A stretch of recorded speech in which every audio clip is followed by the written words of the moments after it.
우리 부모들이 피곤하고 때때로 출근하기 싫어도 열심히 나가서 일하는 이유는 아무래도 가정을 책임지고 있고 또 처자식들이 먹고 살게 하기 위함일 것입니다. 그러나 어느 정도 일을 하면은 그냥 먹고 살 수는 있어요. 그런데도 멈추지 않고 계속 열심히 더 일하려고 하는 이유는 나만 잘 먹고 잘 살자는 게 아니라 우리 자식한테도 좀 잘 먹고 잘 살 수 있도록 뭔가를 해주고 싶은 조그마한 욕심 때문일 것입니다. 물론 갈수록 이제 자녀들은 그들이 벌어서 그들이 알아서 살아야 한다는 식으로 옛날과 달리 생각이 바뀌어가고 있지만은 우리 어린 자녀들이 직장 생활하면서 받는 월급을 가만 보면은 이걸로는 도저히 서울에서 집 사가지고 살 수가 없다는 것을 깨닫게 돼요. 그래서 집 한 칸 없이 살 거를 생각하면 안타까우니까 자식들이 좀 편히 잘 살 수 있도록 해주고 싶은 마음에 조금 더 우리도 일하고 끊임없이 조금 더 재산을 쌓고 싶은 그런 마음들이 있을 겁니다. 이런 마음이 지나치면은 잘못된 욕심이겠지만은 그저 자녀를 향한 부모의 그런 마음들이라고 생각할 수도 있어요. 오늘 읽었던 본문 22절에 보면은 그런 마음이 유대인들에게도 있었던 것 같습니다. 22절 뭐라고 되어 있나요? 같이 한번 다시 읽어볼까요? 선인은 그 산업을 자자손손에게 끼쳐도 죄인의 재물은 의인을 위하여 쌓이느니라. 여기 이스라엘 사람도 자신의 산업을 자자손손에게 물려주고 싶어서 열심히 쌓았다는 것을 알 수 있어요. 그것이 전제가 되어 있는 겁니다. 이 말씀을 세 번역으로 읽으면 선한 사람의 유산은 자손 대대로 이어지지만 죄인의 재산은 의인에게 주려고 쌓는 것이다. 그런 뜻입니다. 어떤 사람들은 수단 방법을 가리지 않고 욕먹을 짓을 해서라도 자기 사업을 크게 키워가지고 자녀들 편히 살 수 있도록 많이 물려주고 싶어 합니다. 그런데 성경이 말하기를 그렇게 해서 쌓은 재물들이 수단 방법을 가리지 않고 쌓아 올린 그 죄인의 재물들이 결국은 의인들한테 간다는 겁니다. 만약 이게 사실이라면 굉장히 심각한 문제가 아니겠습니까? 우리가 열심히 재산을 축적해가지고 수단 방법 가리지 않고 열심히 벌어서 자식을 위해서 주려고 하는데 결국 내가 지금 땀 흘리고 애써서 일한 거는 다 누구를 위함이라고요? 예, 의인에게 다 돌아간다는, 그걸 위해서 나는 쌓고 있는 거라는 거예요, 미련하게. 물론 선인들도 아무리 바르게 벌고 열심히 모아서 자식에게 유산을 남겨줘도 세상이 악하면 그냥 하루아침에 다 날아갈 수도 있는 거예요. 23절에 보면 가난한 자는 밭을 경작함으로 양식이 많아지거니와 불의로 말미암아 가산을 탕진하는 자가 있느니라, 이렇게 번역이 되어 있어요. 이 잠언의 여러 구절들이 이 히브리어 표현이 굉장히 간략하고 수거적이어서 정확하게 번역하는 게 쉽지 않습니다. 개역국 개정이 지금 번역한 거를 가만 보면은 이제 그동안 가꾸지 않았던 밭을 갓 일군 밭에서 소출이 많이 나도 잘못 살면은 그냥 한 방에 다 날릴 수 있다, 이런 뉘앙스로 들립니다. 그런데 새 번역이나 현대인의 성경 등은 그런 의미로 번역하지 않았어요. 예를 들어서 공동 번역은 이 23절을 어떻게 번역했냐면은 가난한 사람이 갓 일군 밭에서 소출이 많이 나도 정의가 사라지면 다 날아간다는 거예요. 가난한 사람이 아무리 밭을 갈아서 소출이 많이 생겨도 정의가 사라지면 남아나지 않는다, 이렇게 번역을 해놨어요. 사실 이 세상이 악해지고 불의가 판을 치게 되면은 그런 일이 벌어지는 걸 우리 주변에서 실제로 보지 않습니까? 그것만이 아니에요. 이 애초에 세상이 잘못되고 나쁜 놈들이 부의 세습으로 계속 떵떵거리는 거를 보면서 우리는 안타깝습니다. 착하게 사는 사람은 계속 손해를 보고 뺏기고 가난하게 사는 경우도 있어요. 일제시대 때 그렇게 동족의 피를 빨아먹고 친일파가 되어서 나쁜 짓을 하다가 받은 땅과 건물들과 이런 여러 가지를 가지고 아직도 떵떵거리면서 살아가는 사람이 있지만은 자기 재산 다 팔아가지고 나라 독립을 위해서 헌신했던 독립군들의 후예가 여전히 가난하게 사는 걸 보면은 너무 화가 나고 분노하게 되지요. 그런데 성경은 장기적으로 볼 때 선한 사람은 그 산업이 오랜 세월이 지나도 자기 자손에게 유산으로 계속 남게 되지만은 악인들은 열심히 축제를 했지만은 결국 의인을 위해 쌓는 결과가 될 것이다 라고 가르치는 거예요. 현실에서 그런 것이 다 이루어지지 않더라도 그것이 하나님 말씀이고 하나님께서 원하는 세상이라면은 우리는 그런 세상이 속히 오도록 기도해야 될 거고, 주의 뜻이 하늘에서 이루어진 것 같이 이 땅에서도 이루어지기를 기도하고, 또 그런 정의가 이 땅에 이루어지는데 우리가 쓰임 받도록 해야 할 것입니다. 우리 그리스도인들은 바로 이런 가르침에 따라서 세상과 완전히 다르지만은 성경적 시각을 가지고 세상을 봐야 돼요. 이 땅에서는 그 일이 완전 성취가 되지 않더라도 결국 마지막 날에는 이루어질 것을 믿고 살아야 되는 거예요. 그게 말씀에 근거해서 믿음으로 사는 사람들의 모습일 겁니다. 이런 세상의 불의도 문제지만 아무리 많이 모아서 물려줘 봤자 물려받은 자식들이 재물을 관리하고 사용할 수 있는 역량이 개발되지 않고 그냥 돈만 모아서 그냥 물려주면은 우리가 준 재산을 가지고 흥청망청 살다가 자식들의 인생이 망가지기도 합니다. 그리고 그들에게 물려진 회사에서 일하던 그 직원들, 수많은 그 가족들까지 다 힘들게 만들어버리기도 해요. 그래서 미국의 부호들은 자기가 모은 재산을 자식한테 다 물려주는 것은 자식을 망치는 길이라는 것을 깨달아가지고 많은 유산을 교회나 사회 복지를 위해서 사회에 환원하는 경우가 많습니다. 우리나라 재벌들하고는 이 가치관이 생각하는 방식이 달라요. 왜냐하면 그들은 끊임없이 오랜 세월 성경적 가치관을 보고 듣고 배웠기 때문에 그런 거예요. 그리고 수많은 경험을 통해서 그렇게 된 건데, 우리나라처럼 힘들게 살다 갑자기 졸부가 된 사람들은 자식도 나처럼 고생하는 게 싫어가지고 그냥 물려주고 싶어 하지만은 그걸로 말미암아 자식들이 어려워지고 문제를 당하는 것을 또 많이 보게 됩니다. 이처럼 죄인의 재물은 물려줘도 장기적으로 볼 때 자식들을 망치고 내가 그렇게 애써서 모은 재물들이 결국 의인들에게 돌아가는 것은 그 부모가 그냥 돈 버는 데만 열심이었고 그 일에만 바빠가지고 자식을 제대로 키워놓지 않아서 생긴 문제입니다. 반면에 좋은 집안에서 주 안에서 선한 부모 아래 선한 영향을 받고 양육된 자녀들은 복을 주면은 부모로부터 어떤 축복을 이어받으면은 계속 그 축복을 잘 이어가고 하나님 나라를 위해서 주변 사람을 위해서 잘 사용하는 걸 보게 됩니다. 그런데 선하지 못한 부모가 잘못 기른 아이들에게 준 물질은 그거는 불꽃놀이 화약통을 안겨준 꼴이 돼버린다는 거죠. 그게 바로 조금 전에 우리가 읽었던 22절이 가르치는 바입니다.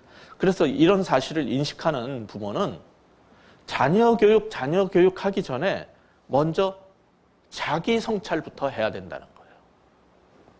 오늘 22절, 23절이 우리에게 주고자 하는 메시지가 있어요. 첫 번째 교훈. 자식을 위한다면 우리가 먼저 선한 부모가 되어야 된다는 겁니다.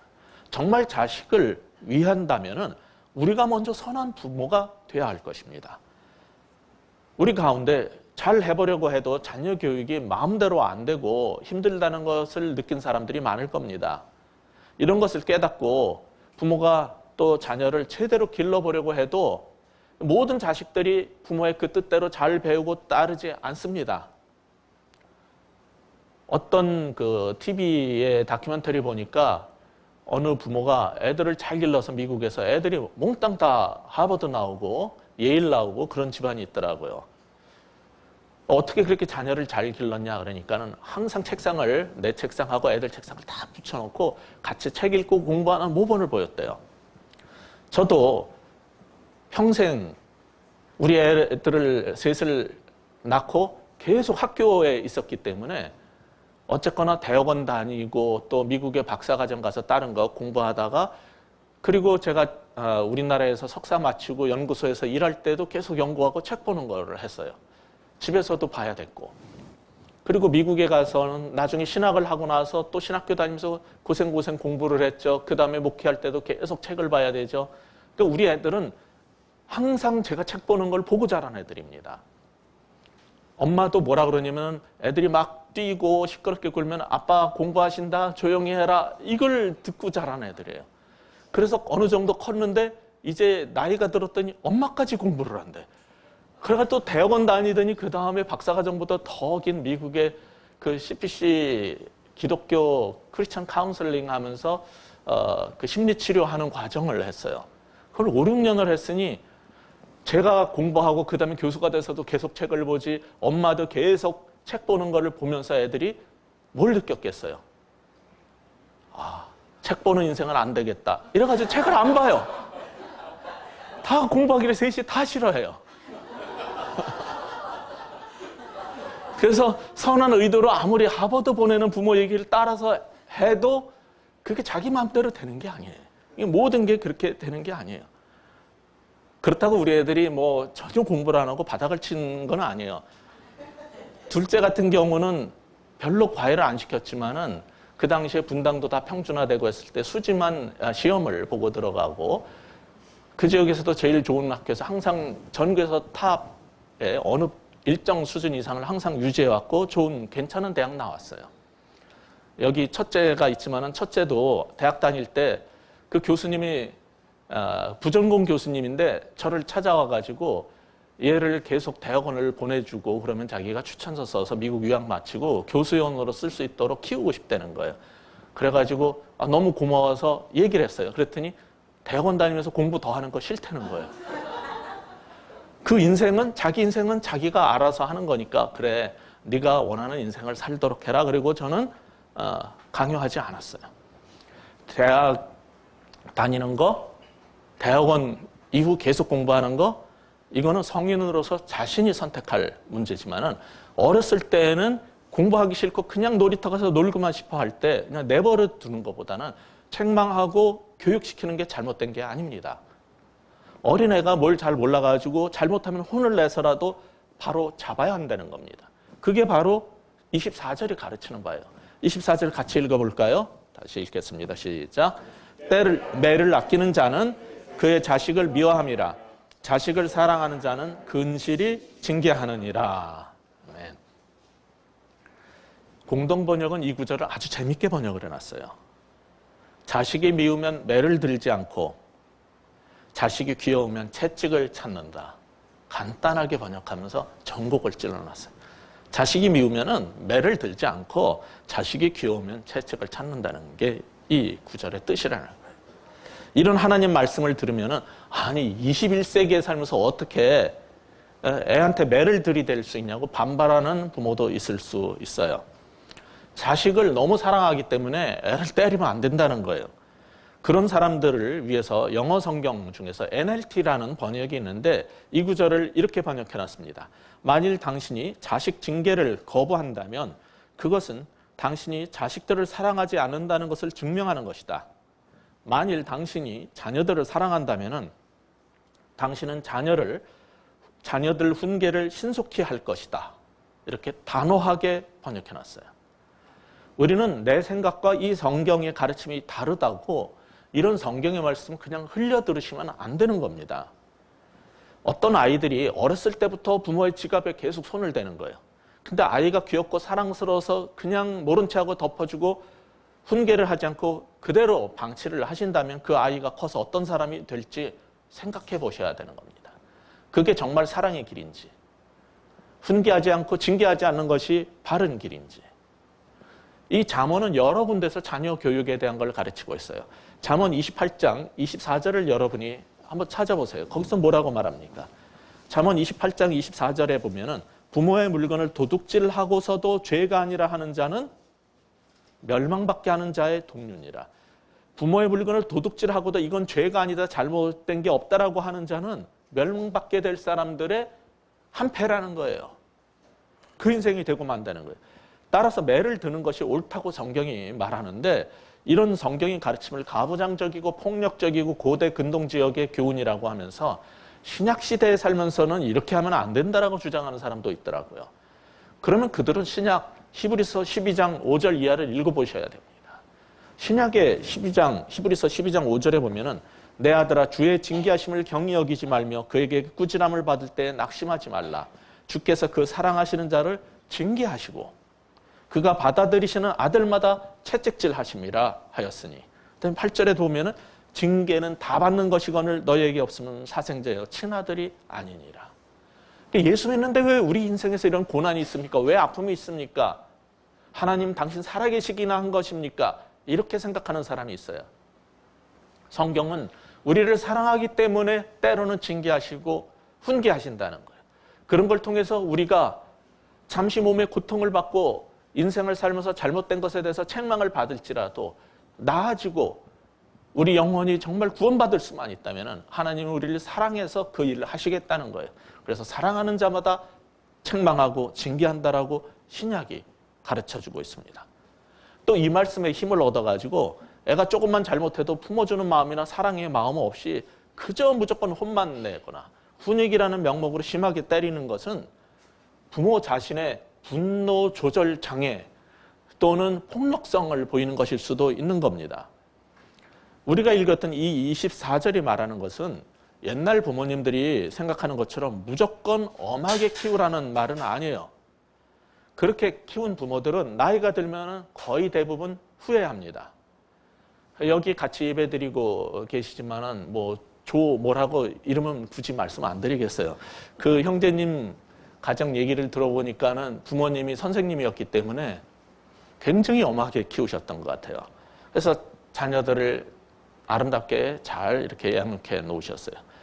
그런데 그 형제님은 또 자기 자녀를 키울 때 그렇게 아버지한테 양육받은 방식으로 하지 않고 아주 민주적이고 사랑으로 그리고 같이 의논하고 아주 정겹게 그렇게 키운 것 같아요. 그래서 다 큰 딸도 여기 이제 아들도 있지만은 다 아빠를 좋아하고 엄마를 좋아하고 뭐 아빠 무릎에 앉아가지고 이렇게 부둥켜 안고 같이 친밀하게 지내는 이런 모습을 보고 그 할아버지가 너무 부러워한다는 거예요. 저희 어머니도 그런 말씀을 해요. 저희 어릴 때 바로 키우기 위해서 조금만 잘못하면 계속 매를 드셨거든요. 그랬더니 엄마를 다 무서워하고 살갑게 대하지 않는다고 그걸 후회하셔요. 그러니까 우리가 이게 지혜로워야 되는 게 성경이 책망해야 된다, 징계해야 된다고 그래가지고 무조건 엄하게 하는 게 좋은 교육도 아니고 하나님은 사랑이라고 무조건 다 받아주고 옹해옹해 하는 것도 해결책이 아니라는 거죠. 그러니까 자식을 훈육할 때는 사랑과 함께 분명한 기준을 가지고 해야 되는데 성경이 그런 것을 분명히 가르치고 있어요. 사람들은 성경을 보면서 맨날 구원받는 그 복음만 얘기하는데 복음은 영혼의 구원뿐만 아니라 이 세상에서의 가정과 삶에서도 구원받도록 인도하고 있어요. 에베소서 6장 4절을 여러분이 찾아보시면 그 답이 나와 있음을 알게 될 겁니다. 에베소서 6장 4절 찾으신 분들은 한 목소리로 같이 읽겠습니다.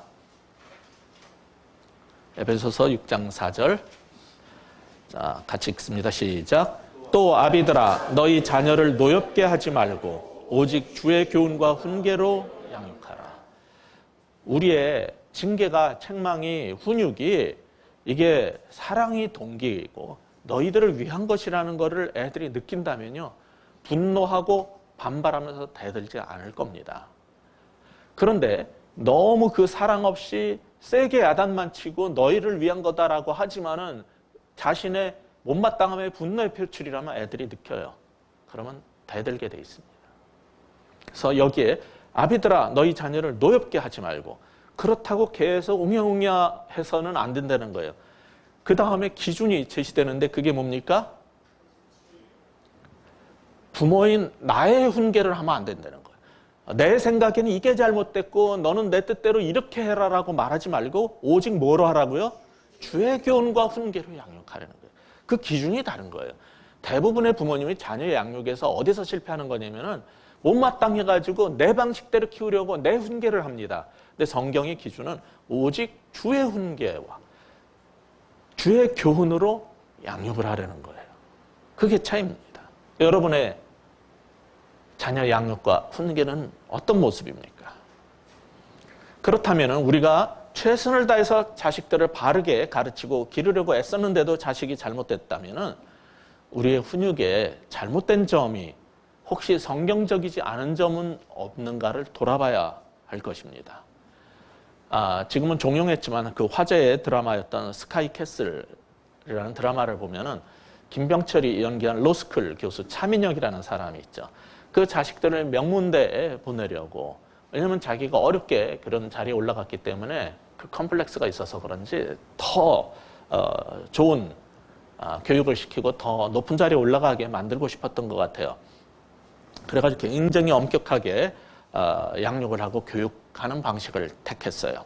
그 결과 큰딸은 부모의 야망을 채우기 위해서 하버드 대학에 합격했다라고 거짓말을 하고 등록금과 모든 생활비를 받아서 미국에서 그냥 놀면서 탕진을 했어요. 그야말로. 오랜 시간 후에 그 일을 알게 된 아버지는 그 딸이 자신의 그 기준에 부합하기 위해서 얼마나 긴 세월을 고통받고 자기 자신과 부모와 친구들과 주변 사람들을 속이고 살았는지 안타까워하면서 우는 그 엄마의 모습과 달리 분노만 할 뿐이었어요. 그 딸뿐 아니라 그 두 아들도 모두 그 혹독함에 지쳐서 결국 엄한 그 아빠 밑에서 평생 주눅들어서 살아왔던 엄마 윤세와 함께 그렇게 아빠가 좋아하던 피라미드하고 잘 사시라고 내버려두고 다 떠나버렸어요. 왕처럼 군림하던 아빠는 퇴근한 후에 큰 집에 덩그러니 홀로 남아가지고 매일 컵라면만 지겹게 먹고 살게 됩니다. 그래도 그 배우는 컵라면을 먹다가 분노의 모습으로 피라미드 향해서 던지는 그 열연으로 컵라면 CF 광고도 땄어요. 그러나 그 드라마의 인생이지만 그 인생은 실패한 인생이라는 것을 우리한테 보여주고 있는 겁니다. 우리는 최선을 다해서 자식을 기른다고 애써서 길렀지만은 어느 날 자식들이 우리를 떠나고 홀로 남겨버릴 수도 있다는 걸 아셔야 돼요. 너무 질리는 거예요. 그게 과연 우리의 행복을 위한 것인지 부모의 욕심을 위한 것인지 애들도 다 할 수 있습니다. 스카이 캐슬이 우리에게 말해주는 것은 아이들이 명문대를 거쳐서 피라미드 꼭대기에 올라가게 하려는 그 뒤에는 부모의 숨겨진 컴플렉스와 욕망이 있다는 것을 조롱하는 겁니다. 그리고 부모의 잘못된 가치관으로 인해서 자녀와 가정이 어떻게 파괴되고 있는지를 적나라하게 보여준 겁니다. 그게 화제의 드라마가 됐고 굉장히 높은 시청률을 올렸지만은 여전히 대치동은 여전히 새벽까지 과외와 학원을 향해서 뛰는 애들이 지금도 사라지지 않아요. 오히려 그 드라마를 통해서 누가 좋은 입시 코디인가를 찾는 부모들이 더 늘었다는 거예요. 자녀를 위한다는 핑계 뒤에 자신의 이루지 못한 야망을 이루려고 몸부림치는 이 세상 부모의 욕망이 꿈틀대는 데가 바로 이 한국 교육계고 대치동 학원가란 말이죠. 그럼 성경이 가르치는 바른 자녀 양육이라는 것은 무엇일까요? 하나님 말씀인 성경이 말하는 교육법이 있고 자녀 양육법이 있어요. 그러나 무엇보다도 그리스도인 부모에게 성경적 가치관이라는 이 기본이 돼 있어야 합니다. 그런 부모만이 자식을 제대로 기를 수 있는 거예요.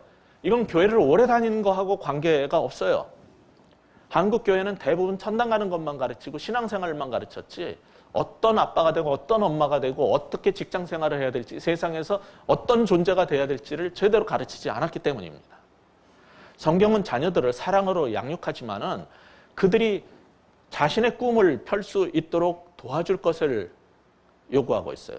그렇다고 무한 사랑만 강조하는 세속 교육과 달리 성경은 아까 24절에서 본 것처럼 매를 포함한 사랑과 징계의 균형을 분명히 말하고 있습니다. 그게 여러분 마음에 들든 안 들든 이게 하나님 말씀인 거예요. 사랑하는 아이들에게 때로 매가 필요한 이유는 사람의 마음에는 깊은 죄성이 자리 잡고 있어서 그 고집은 부모가 아무리 사랑을 해주고 아껴주고 옹야옹야 해도 바로잡을 수가 없는 것이기 때문입니다. 잠언 23장 13절 이하를 한번 펴보세요.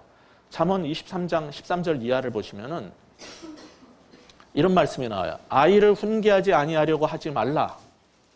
그 다음에 놀랄 말씀이 있죠. 뭐라고 돼 있어요? 채찍으로 그를 때릴지라도 그가 죽지 아니하리라. 그리고 14절 보시면 내가 그를 채찍으로 때리면은 그의 영혼을 수월에서 구원하리라. 15절 말씀 찾으신 분들을 같이 읽겠습니다. 시작. 아이의 마음엔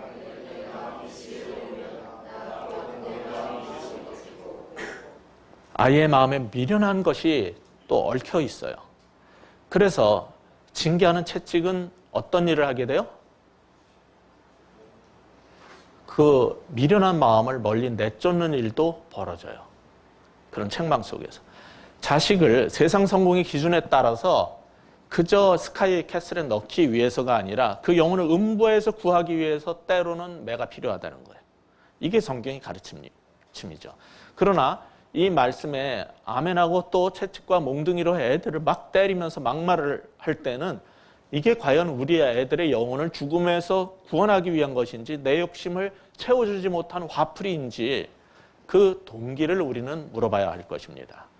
그런데 이런 확고한 훈육은 아이가 너무 커서 바로잡기 힘들 때 하시면 소용이 없어요.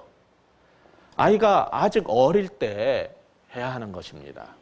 아까 우리가 읽었던 본문 13장, 잠언 13장 24절의 후반부에 보면은 근실이 징계한다 이런 말이 나오죠.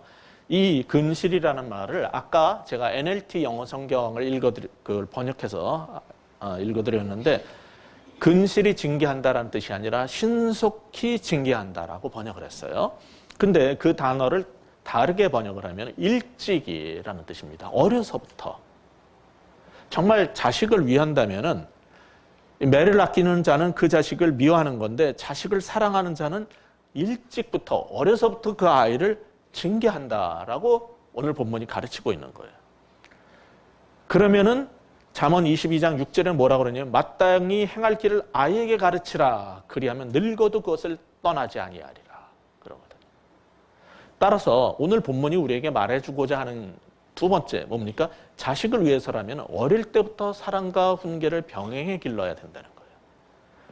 정말 자식을 위한다면 어릴 때부터 사랑과 훈계를 병행해서 길러야 하는 겁니다. 문제는 아무리 부모가 사랑으로 양육하고 그래도 안 되면 매를 들어도 도무지 안 되는 애도 있다는 겁니다. 이게 애 기르는 게 힘든 일이에요. 자녀 양육이 배운 대로 공부한 대로 내 뜻대로 되질 않아요. 자식을 위해서 우리가 주님의 방법으로 최선을 다해도 안 될 때가 있다는 것을 하나님도 알고 계십니다. 잠언 우리 13장 보고 있는데 1절 보시면 뭐라고 되어 있어요? 같이 한번 읽어볼까요? 13장 1절 지혜로운 아들은 아비의 훈계를 들으나 거만한 자는 꾸지람을 즐겨 듣지 아니하느니라. 우리가 성경적 방식으로 훈계를 하고 가르치고 양육을 해도 지혜로운 애들은 듣지만은 이 애들 가운데도 아주 죄성이 강한 애들, 거만한 애들, 꾸지람 즐겨 듣지 않는다는 거예요. 그러니까 아무리 책망을 해도 잠언 30장 11절에 보면 아비를 저주하며 어미를 축복하지 않는 애도 있다는 거예요. 그러니까 주의 훈계대로 바르게 양육하려고 해도 안 되는 거는 우리 부모가 잘못해서가 아닙니다. 그런 악한 아이들이 있고 그것은 그들의 잘못이라는 거예요. 그러니까 내 자식을 내가 제대로 못 키웠다고 너무 자책하시지 마시기 바랍니다. 그것은 그 아이들이 악한 아이들의 문제인 경우도 있다는 거예요.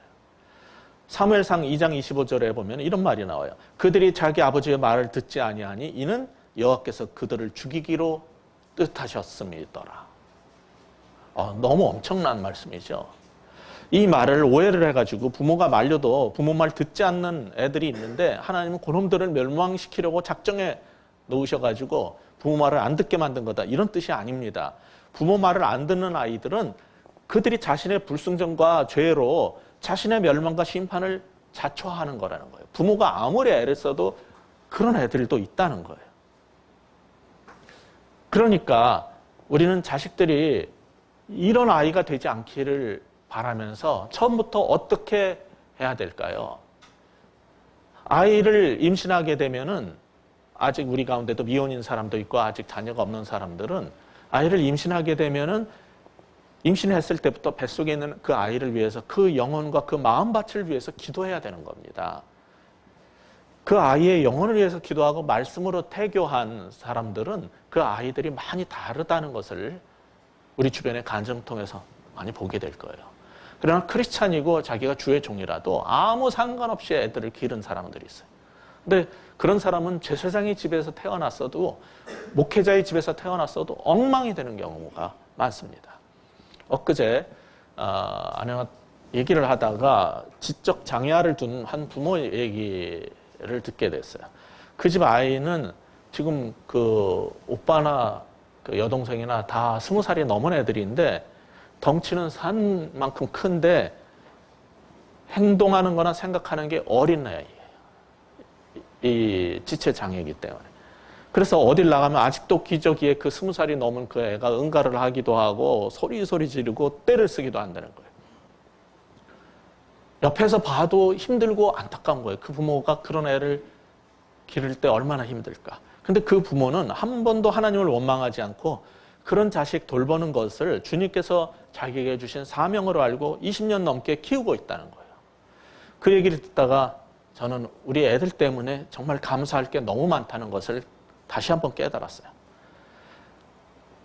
부모를 고생시키지 않는 것도 고맙고 대학 다닐 때도 여기 있는 첫째는 한 번도 제가 등록금을 주지 않았을 뿐만 아니라 대학 다니면서 용돈도 달라고 하지 않았어요. 스스로 아르바이트 하면서 일하면서 그렇게 대학을 다녔어요. 막내도 미국에 있는 그 막내도 그냥 학교 빨리 졸업할 수 있도록 내가 등록금 보내줄게 그러는데도 아빠한테 손 벌리고 학교 다니고 싶지 않고 자기가 벌어서 살아야 되는 거 아니냐. 그래서 걔는 고등학교 때부터 미국에서 아르바이트를 하기 시작해서 대학교 들어가서 계속 일을 했어요. 그러니까 한 학기에 한두 과목씩 들으면서 자기가 등록금 내고 자기 필요한 거 자기가 사고 이렇게 해서 이제 29살에 졸업을 하게 됐어요. 나는 그게 너무 늦어가지고 화가 났었지만은 걔는 아버지한테 그렇게 경제적으로 의지하는 것보다 자기 스스로의 힘으로 살려고 한 거예요. 우리 세 아이가 다 가만 돌아보면은 그렇게 저를 속썩인 것도 없고 힘들게 만들지도 않고 그리고 어떤 면으로 아프거나 특별한 사고를 당하지도 않고 그래서 저는 그냥 애들 생각하면은 고마워요.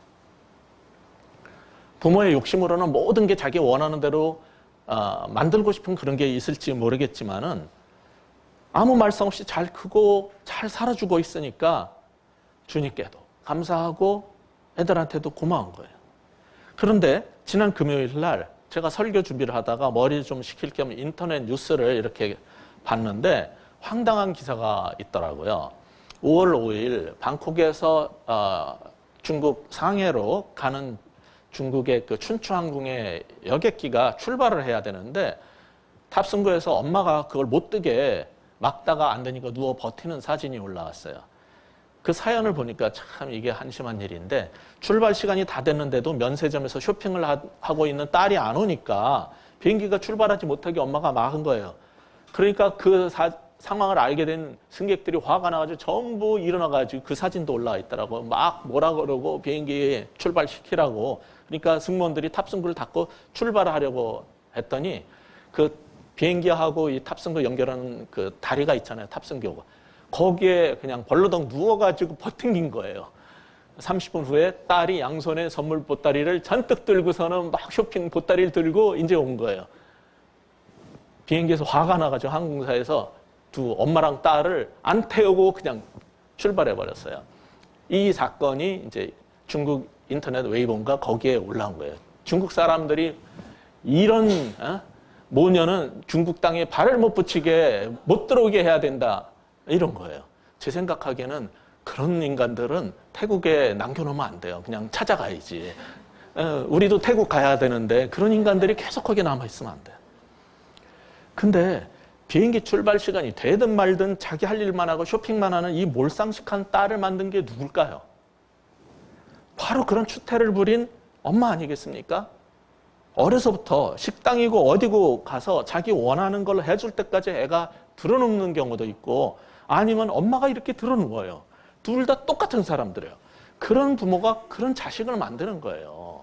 자기 자식이 왜 그런지를 알아야 돼요. 우리 애가 잘못된 거는 내가 그렇게 살았기 때문이라는 거예요. 우리는 엘리 제사장과 두 망나니 아들 얘기도 사무엘상 2장에서 볼 수 있습니다.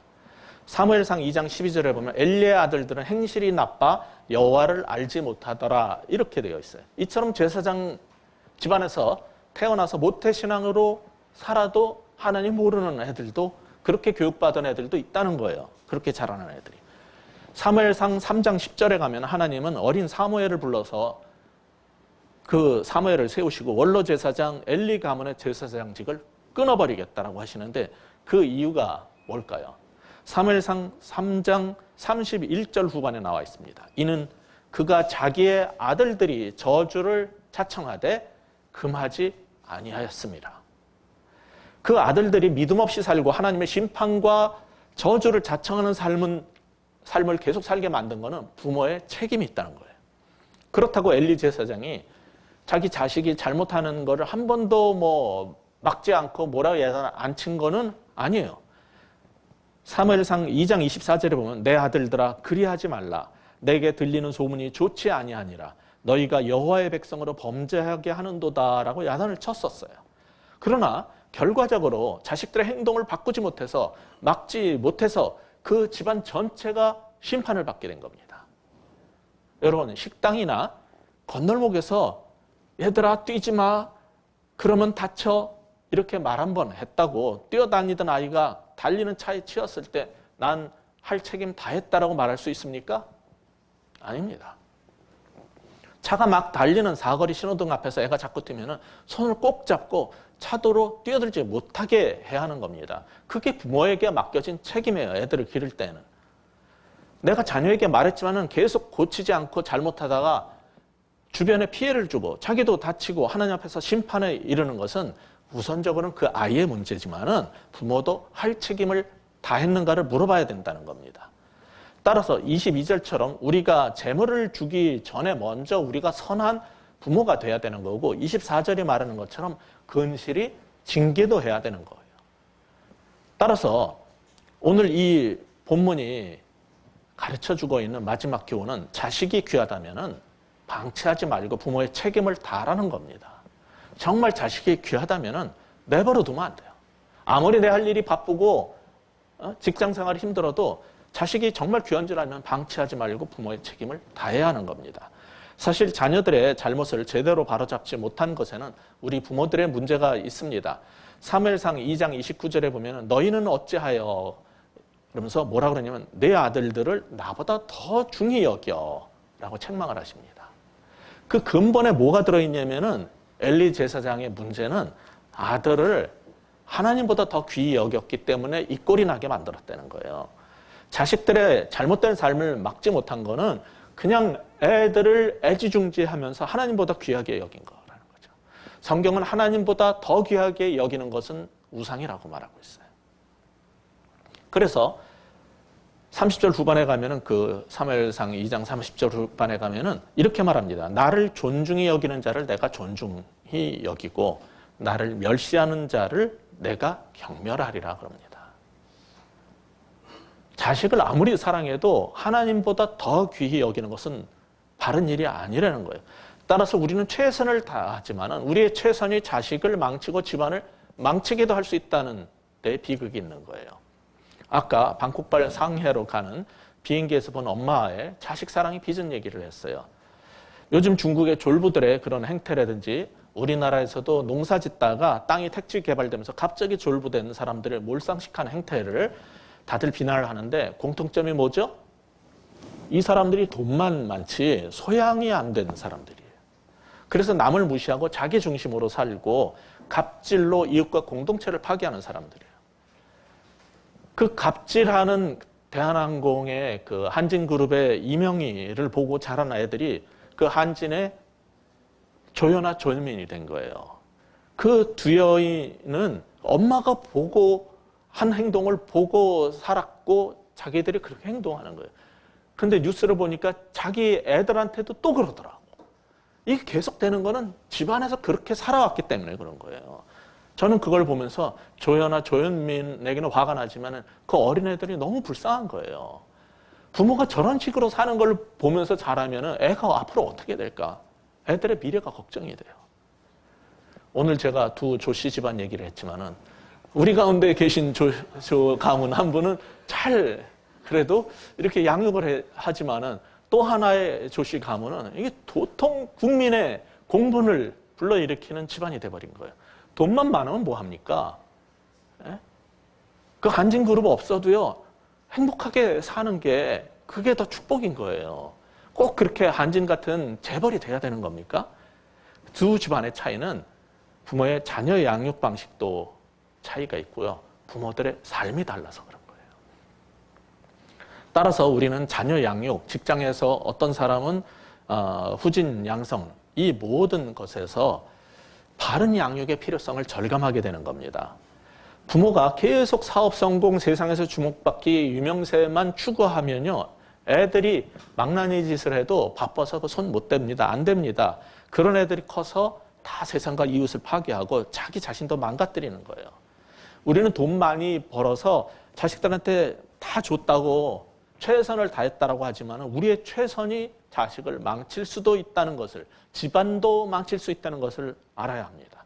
이 모든 문제를 바로잡는 출발점은 가정에서 우리 부모로부터 시작돼야 되는 거예요. 최선을 다하는 것만으로 안 됩니다. 최선을 다했다 그런 말 필요 없어요. 하나님 아버지를 공경하고 형제 자매를 사랑하고 배려하고 선행을 베푸는 이 하나님 나라의 가치관을 우리 부모부터 먼저 붙잡고 살아내고 교회 안에서 연습을 해야 되는 거예요. 우리의 그런 여기에서의 섬김의 삶을 보는 자녀들은 달라질 수 있는 거예요. 따라서 자녀 교육보다 우리 부모 교육이 먼저입니다. 그리고 교회에서 훈련된 그러한 삶, 하늘나라의 가치관을 이 땅의 기초공동체인 우리의 가정과 자녀들에게 하나씩 적용해 나가면 되는 겁니다. 그것이 사랑과 공의의 하나님을 본받아가지고 아이들을 사랑하지만은 징계로 균형 있게 키워가는 길이 되는 거죠. 그러니까 인간적 사랑, 세상적 교육 원리가 아니라 정말 기도하면서 성경이 말하는 자녀 양육의 원리대로 양육하면은 우리의 가정이 행복해지고 교회가 행복해지고 이 땅과 세상이 다 아름답게 변할 수 있다는 그 소망을 가지고 살아가시는 우리 모두가 되기를 주의 이름으로 축원합니다. 기도하겠습니다. 하나님 아버지, 해도 내 맘대로 안 되는 게 자식 농사라는 말이 있습니다. 도대체 어떻게 해야 될지 한 번도 배우지 못했기 때문에 그저 주변에서 본 대로 어른들의 훈계대로 자식을 길렀던 그런 시절도 있었다는 것을 고백합니다. 정말 우리가 예수님을 일찍이 만나서 성경이 가르치는 그런 방식대로 좋은 부모가 되고 자녀 양육을 했다면 우리가 더 나은 가정, 더 아름다운 가정, 그리고 더 멋진 자녀들을 세울 수 있었을 텐데 하는 후회가 우리에게 있습니다. 주님, 그러나 더 늦기 전에 이제라도 알게 하시니 감사를 드리고 간절히 원하옵기는 우리 가운데 아직 미혼인 자매들, 형제들, 그리고 또한 아직 아이를 갖지 못한 그러한 부부들에게 복된 결혼과 자녀의 축복을 주시되 그들을 위해서, 그 아이들을 위해서, 그 영혼을 위해서 미리부터 지금부터 기도로 준비하는 모두가 되게 하여 주옵소서. 그리고 성경의 방식대로 하나님의 양육의 원리대로 제대로 양육해서 우리 가정이 아름다운 가정이 되고 나에게 맡겨주신 아이들이 정말 귀한 자녀로 자라갈 수 있도록 우리를 써 주시옵소서. 지금도 늦지 않았사오니 하나님이여 주님께서 지혜의 영을 더하시고 우리에게 맡겨주신 자녀들을 더 잘 양육하고 섬기고 그리고 자녀들의 그 은혜를 고마워할 수 있는 모든 부모들 되게 하여 주시옵소서. 예수 그리스도 이름으로 간절히 기도합니다.